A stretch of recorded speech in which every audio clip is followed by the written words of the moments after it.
Hi, good afternoon, everybody, and welcome again. I have the pleasure this afternoon to introduce Glen Campbell. He's the Manager of Developer Relations at Rackspace Hosting. Glen has been a lead developer for PHP Open Cloud Library and the website framework. His computing experience started a while ago, in the 1970s. And lately, in the last several years, he's been involved in the OpenStack compute project, including the integration of Rackspace's next-generation cloud server products. Previously, he's also been a manager and a senior architect at Yahoo. And he has experience in building and deploying extremely large websites which sustain massive amounts of traffic. He's from San Antonio, Texas. And sometimes he gets mistaken for a country secret. Please join me in welcoming Glen. Thank you. So it's a bit interesting for me arriving in Canada yesterday. When I came to border control and showed on my passport, they said, "Have you come from any country that has Ebola infections?" And I said, "Well, I just got off a plane from Texas." And they said, "No, we mean one of the Western African ones that has," so America doesn't count in that apparently. Which is very unusual for America not to count in something, but in that case I'm very glad for it. I'm going to talk a little bit about how to succeed with open source, and this overlaps a little bit with Mike Hoy's presentation if you were here earlier. There's some level of confluence there, but I'm going to talk about attacking open source not only as a contributor or as a community member, but also use it to grow, how you use it within your company, how you get better at it, how you recruit people from it. And so I'm going to start with the question that a lot of people ask. At a forum like this, you probably don't need to ask it, but what is open source exactly? How do you define it? You look at things like Linux, right? Linus Torvalds sort of is the ultimate arbitrator there. He decides what goes in. Is Android open source? How many of y'all have contributed to Android? Right? It's very unusual. They don't really accept pull requests from outside. It's all done internally, but yet they release it. OpenStack is really interesting in that it's an open source software project, but it's run by the OpenStack Foundation, and you can buy your way onto the OpenStack Foundation Board of Directors by contributing a lot of money. So big companies, if they contribute a few $1 million to the OpenStack Foundation, get a position on the Board of Directors. So it's not necessarily as open governance as you like. By the way, how many of y'all are familiar with OpenStack? Heard the term? Open source cloud management software, similar to what AWS does with Amazon. It's free and available open source. Rackspace and NASA were the founders, but there's now 130 companies, I think, participating in it. So what we mean by open source is that it's released under an open source license. This is what opensource.org, sort of the arbitrator of this, decides is what open source means.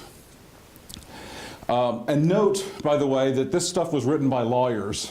So these are the section headings, and each has multiple pages of explanation beneath them. So that's really what open source means if you decide to dig into the depths of it, which I don't really recommend unless you're having trouble getting to sleep. Really, what it comes down to is if the software is released under an open source license, we consider it open source. These are the most popular licenses. If you've ever worked for a big company, you've probably had lawyers get really nervous about some of this. For example, at Rackspace, we are encouraged to use the Apache License 2.0 or the MIT license. We cannot use anything that's GPL'd, right? Because GPL is one of these licenses that goes far beyond the software and actually takes control over any sort of intellectual property that the company owns and gives that away to everyone.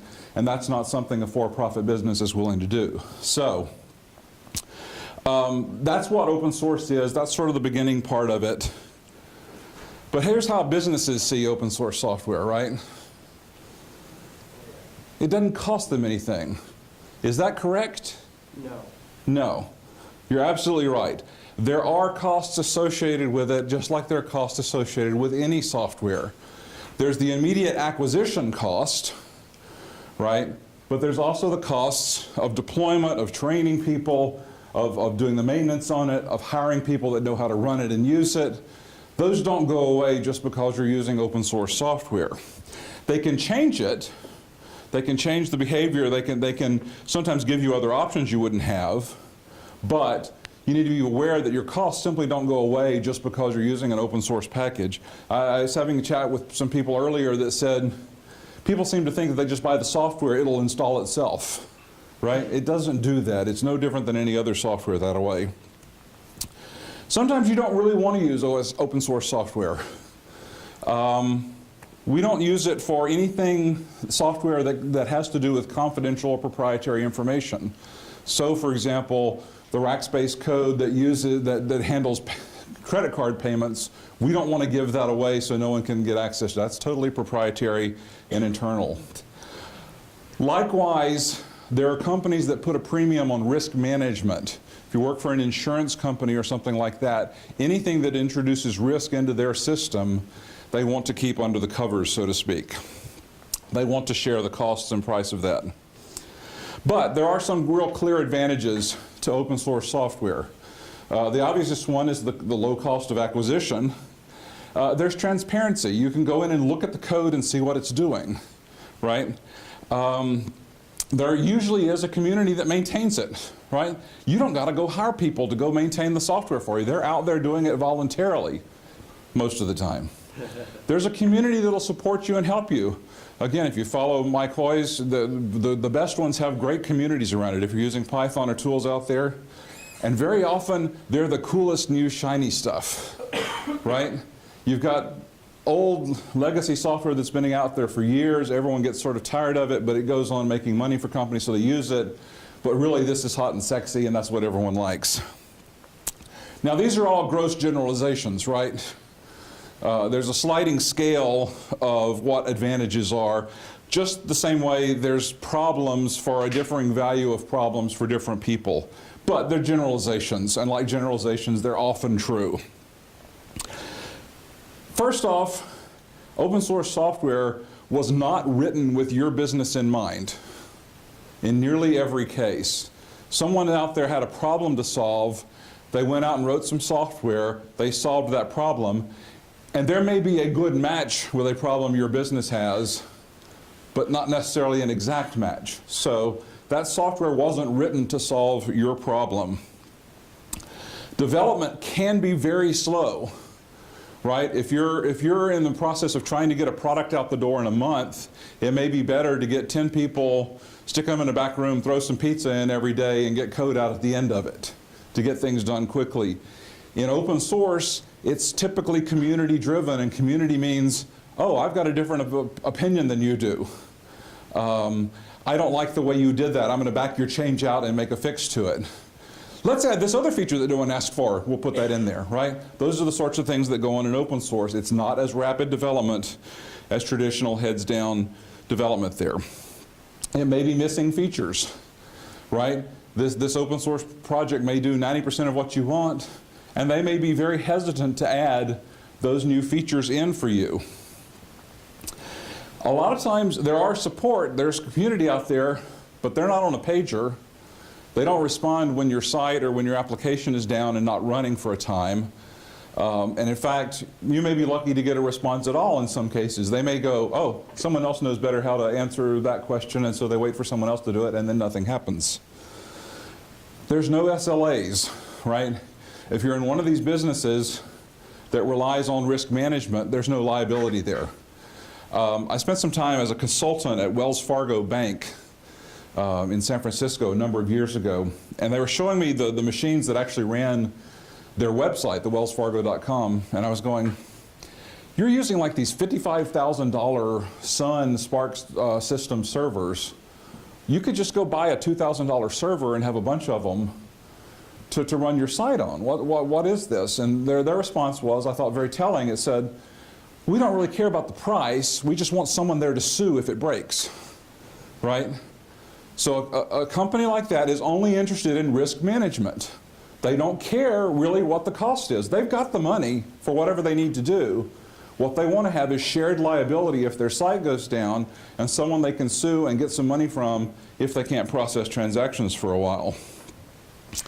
And then finally, in most open source cases, there's not going to be anyone to sort of do the integration into your own internal systems. You're going to have to take that on yourself and do it manually. So these are some gross generalizations, sort of big descriptions. What we're going to get into is sort of the relationships that you can have with open source software. First one is a user, right? How many of y'all use open source software? You ever installed WordPress or, okay. Nearly everyone here is a user. Second one is a contributor. You've actually written code, submitted it. I bet we got a few of those here too. Have you put a pull request or something? Less than the user, right? How many of you are an owner? You've actually had a project that you started, that you built, that you sort of gave to the world and led for a while. Much smaller group, a couple of people. Okay, great. And then finally, the pundits. You know, the people who, well, the trolls who sort of loiter around and make problems for things. Their real existence. I'm not going to ask you to raise hands there, by the way. We're going to go over each of those in more detail, though, okay? Starting with the users. Now, the users here, what they get from working with open source software is they get really existing software at little cost and no effort, right? They sometimes get along with that a very passionate community to support it. You know, WordPress is a great example. It's free. There's literally hundreds of thousands of people who will answer your questions if you have a problem that comes up with your running it. The quality is somewhat variable, right? You don't have any control over that end to end. You're going to sort of take what you're given. And then the documentation on an open source project is, again, highly variable. Some of them are brilliant. If you look at Django, for example, the docs out there are great. You have a question? The other one that has really good documentation is anything from Open Embedded or Yocto. Okay. Really good. Right, so there's tons of projects out there that have brilliant documentation, others that have little or none. You get a README file that says, here's this unintelligible set of commands to run and install this, and good luck, right? Now, if you're a user of an open source project, you don't have any of those guarantees of support. You don't have an 800 number you can pick up and call in the middle of the night if something breaks, right? You don't have a trusted supplier who can come over and fix things, and they're not going to give you a refund if something doesn't work there. There's also no commitment to do the things you want. If you wanted to add a feature to this package, you can ask, you can submit an issue, but very often you're going to get the, well, patches are accepted, right? Like Mike said in the last session. There's no commitment to add those or do things you want. You're going to sort of be best there. And then there's, of course, again, no help with integration. So if you have a project that uses open source software, some of the things you can do is you can keep in touch, right?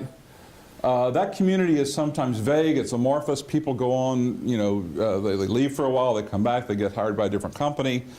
Keep in touch with that community. The very least, join the mailing list, find out where the mailing list is, keep up with the new releases, right? Find out what's coming. One of the biggest problems I've ever seen is mom and pop business goes out, they hire someone to come in and install a package for their website. That person goes in and installs it, and 5 years later they're still running that exact same version of that software because they can't afford to go bring the guy back, right? And now it's got 5 years worth of documented exploits against it. It has all of the problems that have been fixed elsewhere. If you're going to use it, make a commitment to keep it up to date and keep running it. And then, when you integrate it, have an integration plan and test it. It's very easy to say, but it's very trivial to sort of just grab it and go install. But the fact is, test them before you use them. Get involved with the community again. File the bug reports. You know, put the issues into GitHub or wherever they're storing this. Do that. A great thing you can do is show appreciation, right? Yes, it may cost a little money sometimes, but You can do wonderful things by buying someone an Android tablet and say, thank you for all the work you did on this project. You know, man, they'll love you for that, and then they'll be much more likely to listen to you in the future. Finally, understand that these people who are building this open source project do not work for you. They do not have your schedules, and you can't fire them if they fail to meet them. So you go online, you ask, when's the next release of this going to be out with this critical bug fix? And they say, oh, November 30th. Well, maybe December or middle of next year, right? You can't nail them down on that. You have to be flexible with it.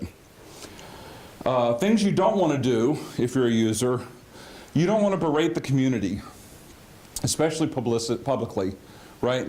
There may be people out there that really grind your gears or twist you the wrong way, but shaming someone publicly is about the worst thing you can do if you want to get someone to help you in the future. Try not to complain without offering a solution, right?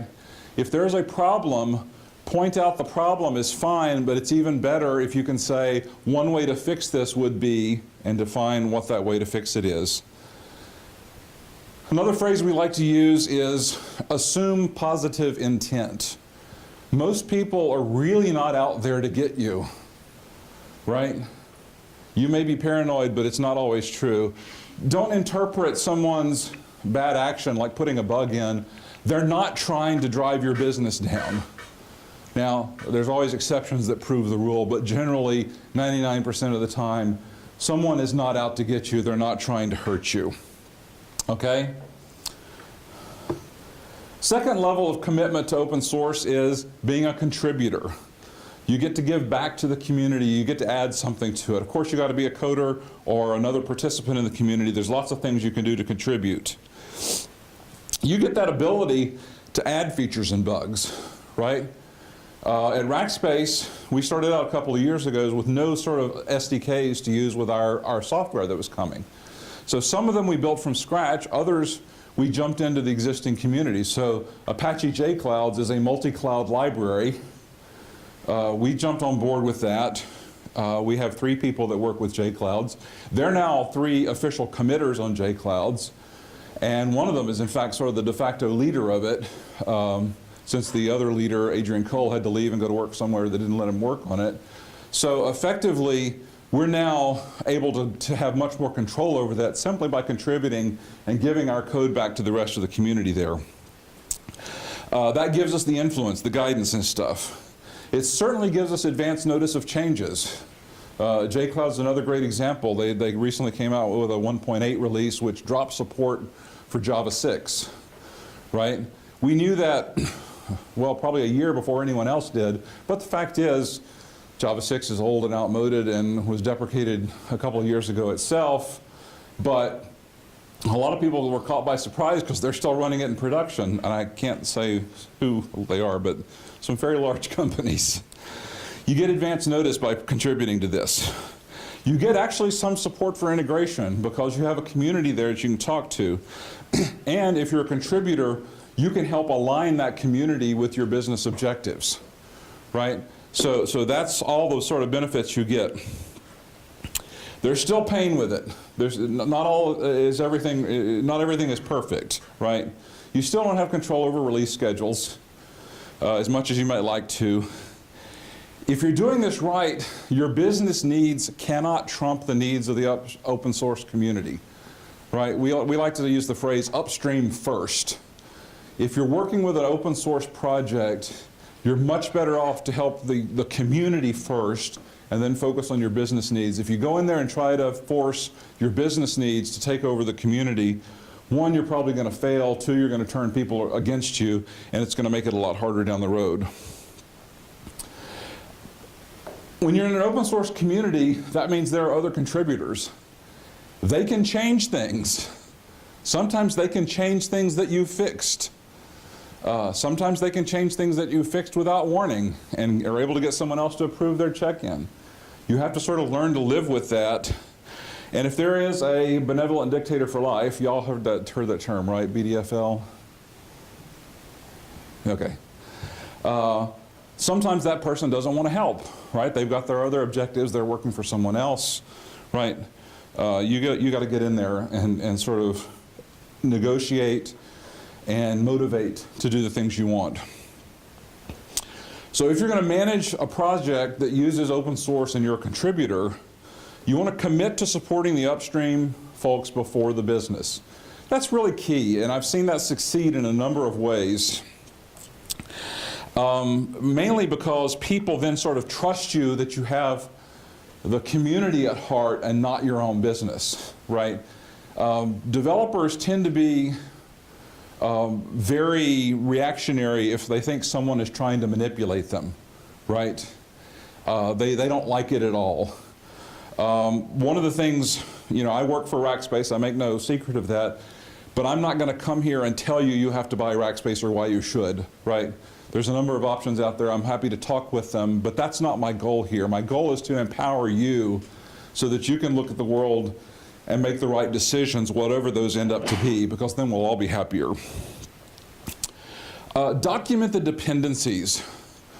One of the things I've hated about some open source project is you go to the landing page and it says, get up and running with this project with 2 lines of code. You type in the first line of code and it says, command not found. Right? Well, you can get up and running if you're an existing developer and if you have the infrastructure built in and if you have these 45 other packages that all Ruby developers have installed on their system then yes, it works fine. But no, if you're coming at it from scratch, it fails. My first interaction there was, it didn't work, I can't trust anything I get, right? First impressions are very important. So commit to that. Dependency management is a pain, but document it as well. I've tried to get this across to my team where someone has to be able to go to our website and be able to start from nothing and getting a system up and operational using the instructions we give them. We can't assume that they have anything else installed there. You need to commit to testing and doing the docs as well as development. Open source docs, like what we said, are sometimes great, but so often they're the overlooked part of the project. And that means down the road, the project will do badly because it's poorly documented. If you have that commitment to doing the documentation up front, you can influence that. And finally, again, flexible on schedules, right? If you've got a person out there who's delivering a key component of this open source package, and she has appendicitis, well, you're going to have to defer that for a month or 2, right? It's not going to happen maybe the time you expected it. Do's and don'ts. Finally, don't commit to things you can't deliver. You know, there's few things worse than someone submitting a bug report or an issue and saying, I need this desperately, and you say, oh, sure, no problem, and then realizing it's much bigger, and then you can't do it. Again, never be publicly critical of anyone. Some of this, by the way, is just sort of common sense courtesy, by the way, which is sadly lacking in the anonymity of the internet. So hopefully that'll be a good reminder. But shaming people publicly is almost never the best way to get them to do something for you. Don't engage the trolls. And the worst thing I've ever seen is someone to go dark and silent. Have a key contributor on a project, and then suddenly you get nothing from them. No response to email. You don't know if they were murdered in their sleep, or if they had a car accident, or if they've just gotten bored with it and went on to something else. If you're can't be there, let people know about it. Okay, next level up. Open source owners. You're the folks that sort of need this, you build it, you get other people to engage. At Rackspace, for example, we built our PHP SDK from scratch, so we're the owners of that, whereas with JClouds, we're a participant in an existing community. So open source owners get karma, right? Were any of you here for Mike's session earlier? What did he say about karma? Karma is a wheel. Yeah, it goes both ways. You get better control over releases, bug fixes. You get to sort of choose what goes in. You get to choose who participates in it. You get to choose which patches you accept and reject. You know, if someone submits something that uses 3 spaces of indentation instead of the God-given 4, then you can reject that out of hand. You can set the product roadmap. You can own things. You define how this gets integrated. And you, since you're doing it, you have the SLA and liability that you need to provide, but it's all on your shoulders. Downside, of course, is karma, right? If you do this wrong, it's going to come back and bite you, and I guarantee that. You have a responsibility, actually, to the community. The idea of community first or upstream first doesn't change just because you own the project now.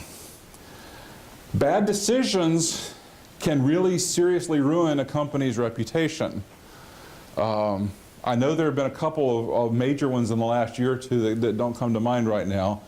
Part of getting older is your memory does something that I forget what it is. Security issues. What if you owned OpenSSL and introduced the Heartbleed bug to the world, right? That's one of the risks you take when you're being an owner of an open source project, is having some of that come back to haunt you in the future. If you're an owner, you need to be responsive to the community. One of our rules that we have is we always accept pull requests, right?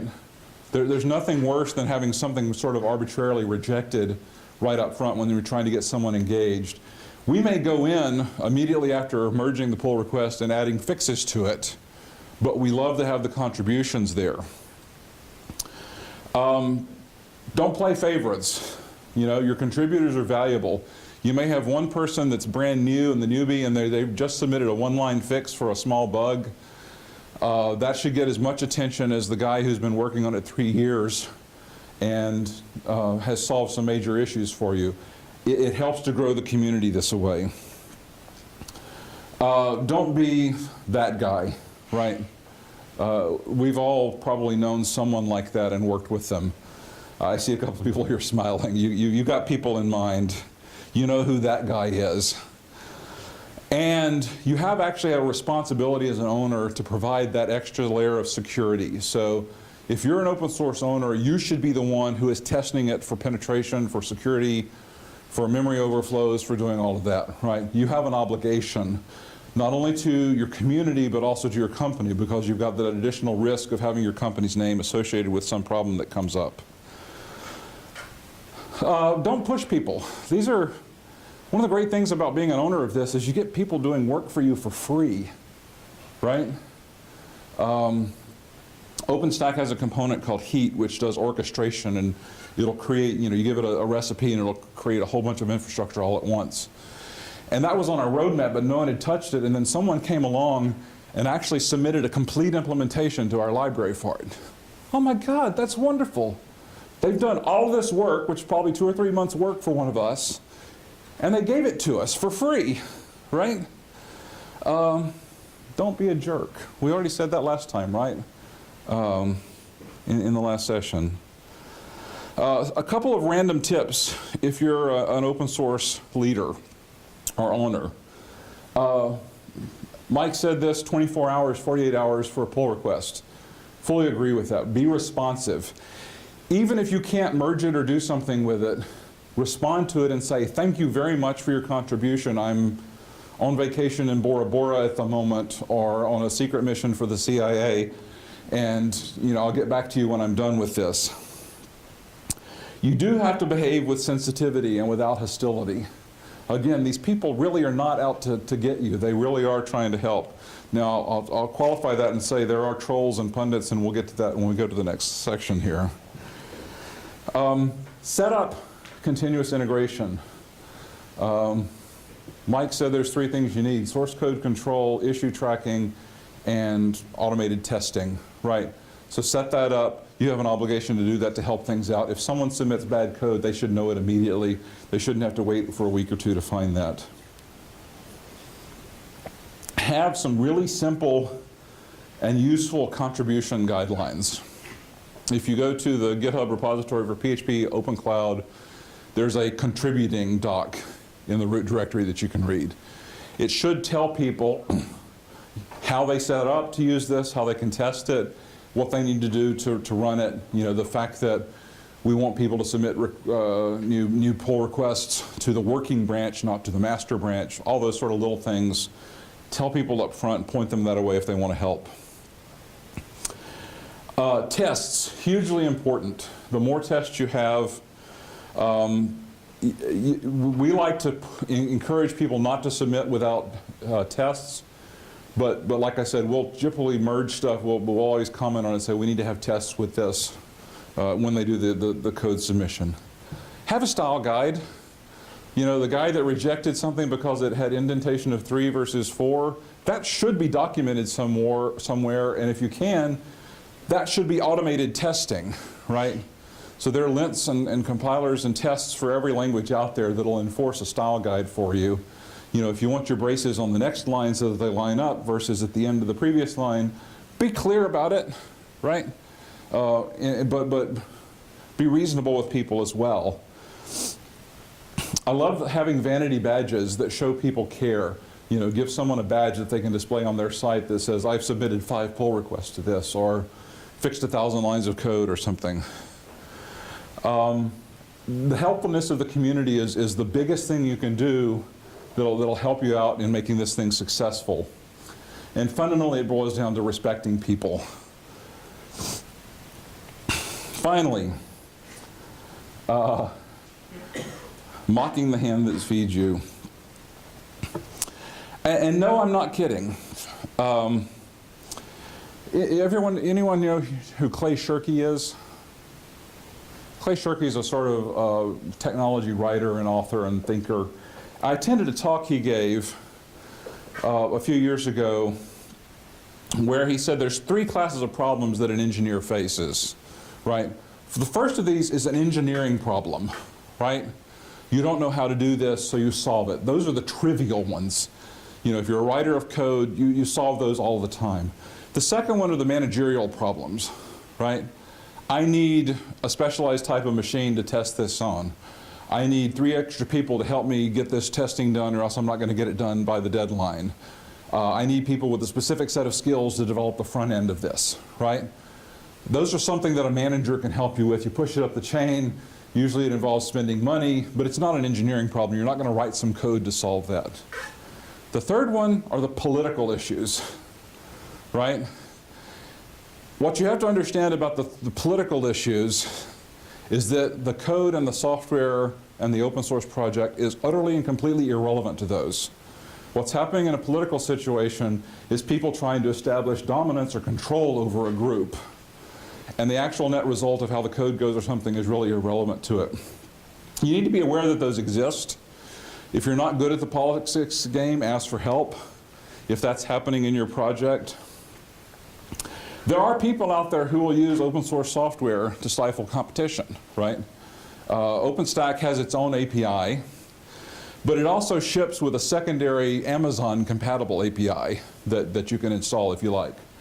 Well, there was a key member of the OpenStack technical committee who advocated last year that that should in fact be the only API that OpenStack should ship with.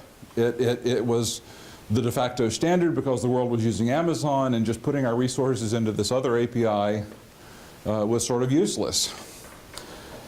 Right? That's a position anyone can sort of take, but when you understand that he runs a consulting business whose job it is to install AWS compatible APIs for people's customers, you can sort of understand better what his true motivations are. Right? In other words, his motivation was his own business and not the success of the OpenStack open source community there. They need to be directly managed. You know, they need to be reached out to.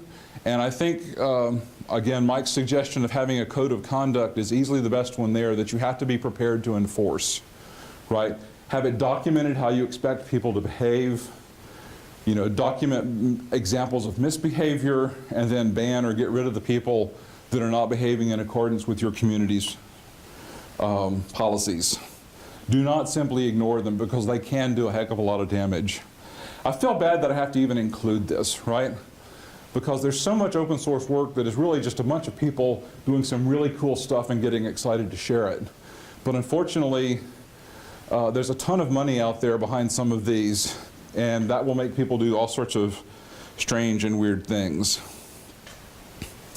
How many of y'all are managers, have people working for you? Any of you? Couple? Okay. You don't have to be shy. I'm a manager too. If you're using an open source project, you now have people working for you that don't actually work for you, right? They're doing work on your benefit, for your benefit, but you're not paying them. So it's a bit of a strange relationship. Communication is really key for these folks.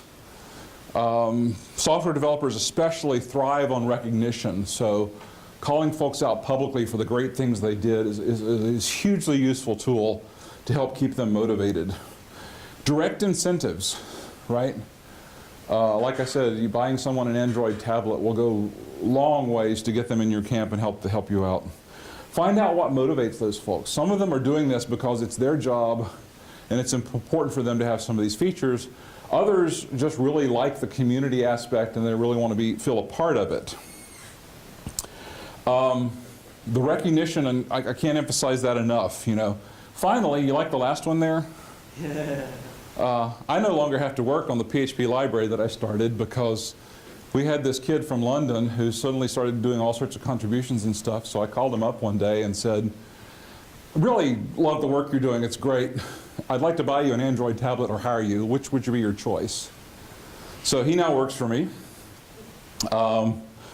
Because he's a software developer and not doing what he used to be doing, he's now getting paid about 3 times what he was paid then. So he's a very, very happy employee. And he gets to do what he was enjoying doing, right? He keeps going on with it. It's been really strange in my position managing these SDKs that are all open source, because we now get to hire people that have actually been working on our code. It's really rare to actually have someone interview that hasn't already contributed to one of our projects. What other business can say that, right? That you're only going to hire people that have already been working for you, right? It's a marvelous situation to be in, a very, very high quality state of being. I've really never had it so easy to put a team together. You know, set the expectations. We talked about this a little bit before. For style, for unit test, documentation, example code.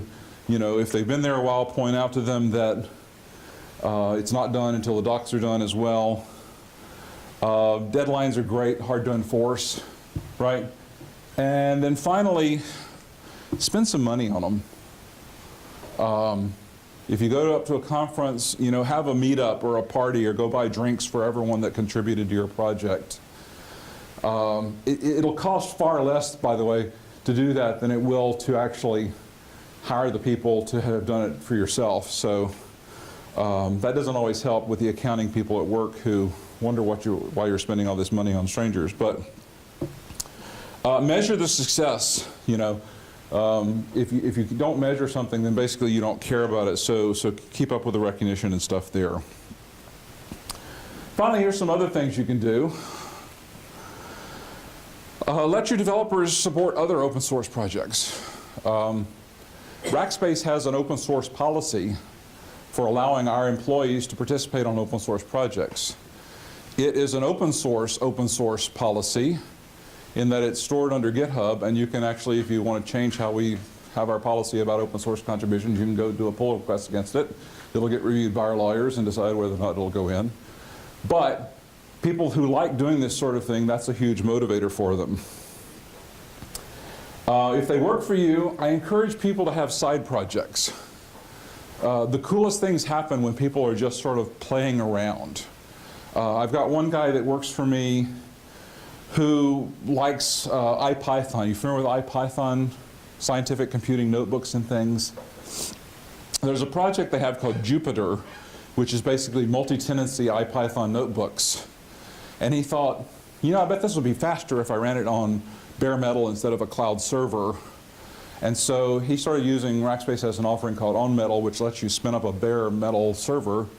And suddenly he realized by putting a Docker container around each of these, he can spin them up in less than 1/10 of a second each.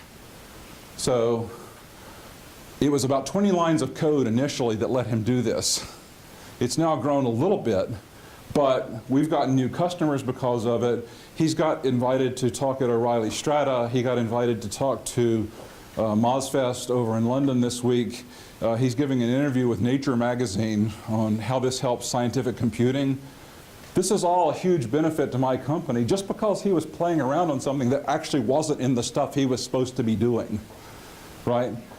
It's brilliant. The PR people are looking at this going, oh, well, on the PR side, that's about $5 million worth of publicity we've just gotten for free, right? The salespeople know that he's already brought in enough new customers and new signups there to pay his salary 5 times over.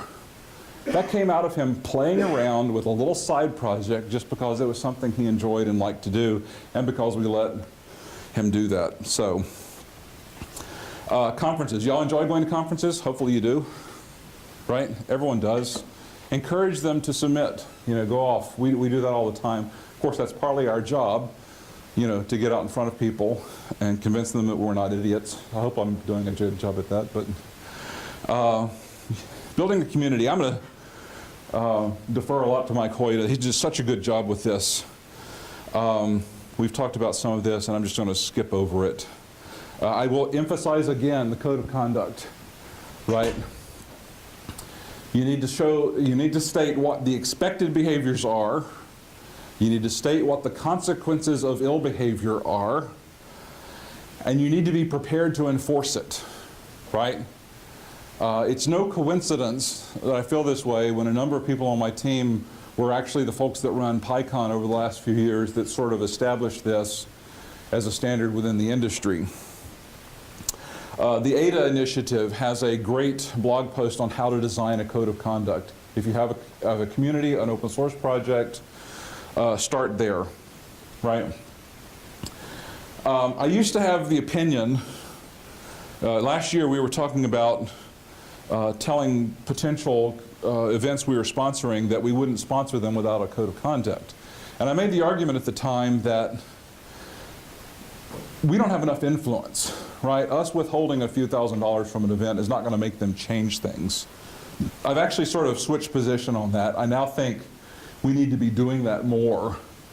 We need to encourage people to have the right behaviors and have the code of conducts. It's really interesting to see what happens. We mentioned this to a conference in Europe that we were sponsoring. And they said, well, we don't really need it. We've never had a problem, right? And so we said, what percentage of the attendees at your events are women? And they said, well, probably less than 2%. Well, that to me sounds like a problem, right? We're keeping half the people we should have there away from these conferences. We need to have a way to encourage them and to get involved in it. Hopefully we got a few minutes. Yeah, 2:49, so I'm going to end it on this. Any questions? Yeah.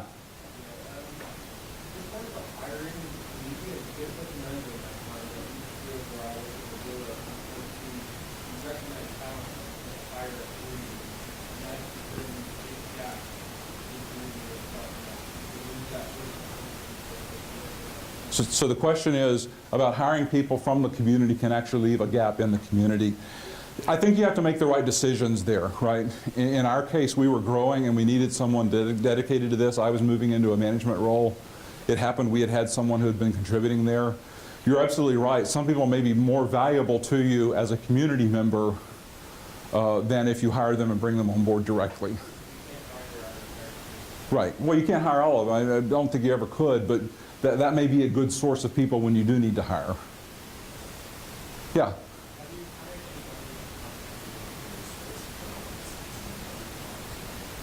The guy I mentioned was actually based in London.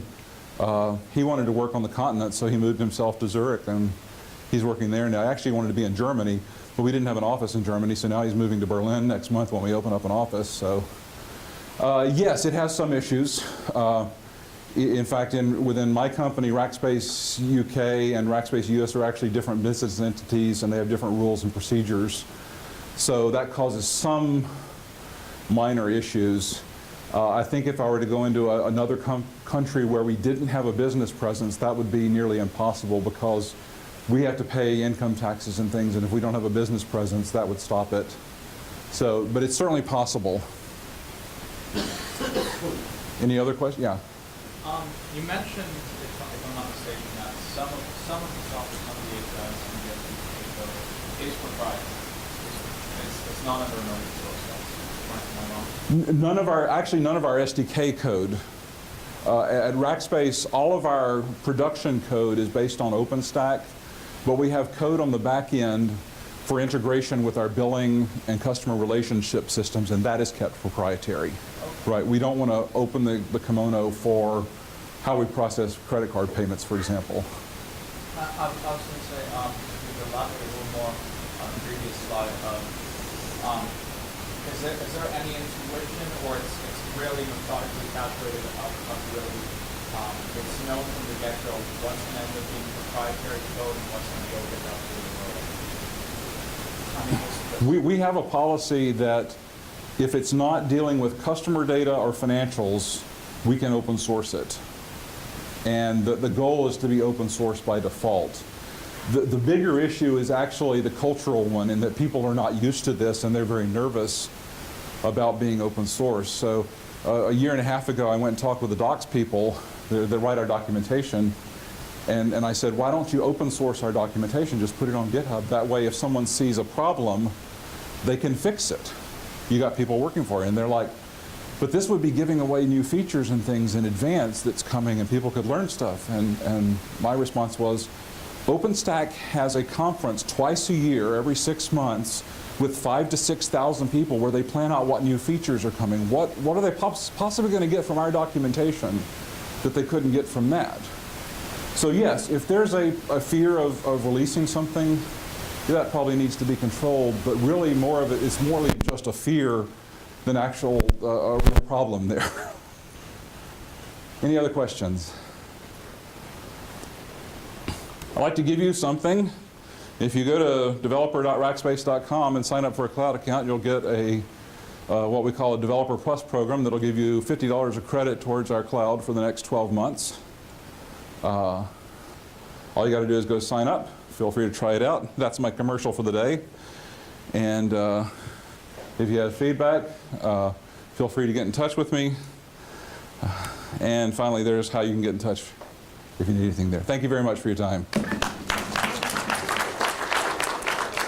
Thank you very much for giving your perspective on how to succeed in open source. Appreciate the little token from... Thank you very much. Thank you again.